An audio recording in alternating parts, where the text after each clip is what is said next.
Frères et sœurs, dans le nom de Jésus-Christ, je vous salue. Nous parlerons ce soir ou ce matin, dépendamment de l'heure que vous allez écouter ce message, de l'idolâtrie.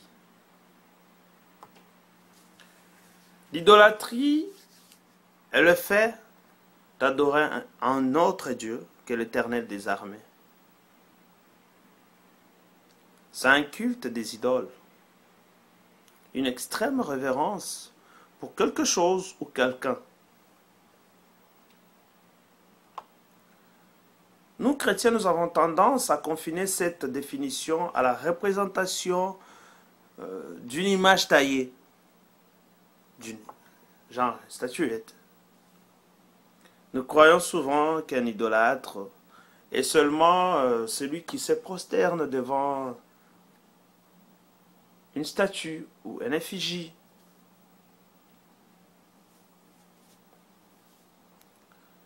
Or, nous trouvons l'idolâtrie à plusieurs niveaux dans nos vies. Celui qui admire un homme au point de faire de lui un Dieu est un idolâtre. Car cette personne se retrouve en train d'adorer la créature et non le Créateur. Ainsi, nous donnons une définition claire là.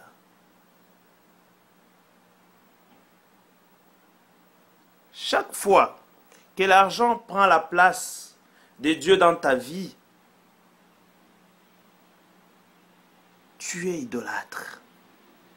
Quand le matériel, la voiture, le travail, les ambitions personnelles, le bar ou le club de nuit, etc., occupent la majorité de ton temps, tu es idolâtre. Car tu passes le clair de ton temps loin de Dieu. Tu accordes plus de temps à ces choses qu'à Dieu. Si Dieu n'occupe pas la première place dans ta vie, tu es idolâtre. Car si Dieu ce n'est pas celui qui occupe la plupart du temps dans ta vie, il y a quelqu'un ou quelque chose d'autre qui occupe cette place. Et ce qui occupe la première place dans ta vie devient Dieu ou maître pour toi. Mon frère, ma soeur, fais ta rétrospection. Fais ta rétrospection et trouve l'élément, la chose qui te fait passer aux yeux de Dieu idolâtre. Qui fait de toi un idolâtre.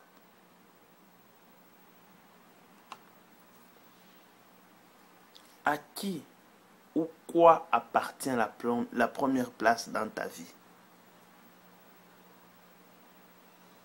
Qui ou qu'est-ce qui représente Dieu dans ta vie, mon frère?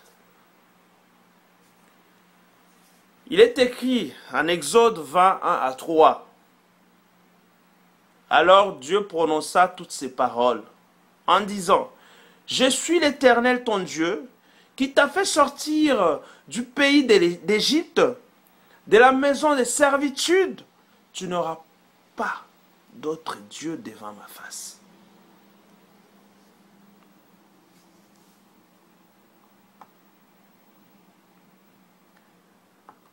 Chaque fois, je dis bien, chaque fois que nous transformons Dieu pour qu'il s'adapte à notre manière de voir ou de penser, nous faisons une représentation de Dieu qui n'est pas lui-même.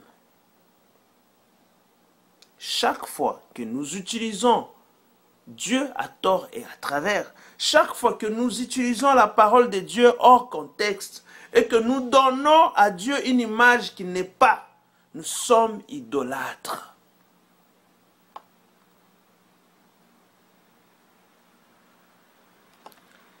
Lorsque Dieu dit quelque chose dans sa parole qui ne nous plaît pas, qui ne fait pas notre affaire, et que nous déformons cette parole pour qu'elle corresponde à ce que nous voulons et non à ce que Dieu veut, nous sommes idolâtres.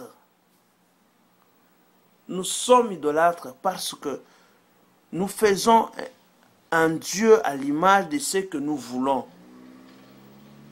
nous ne sommes plus en train d'adorer Dieu, mais nous sommes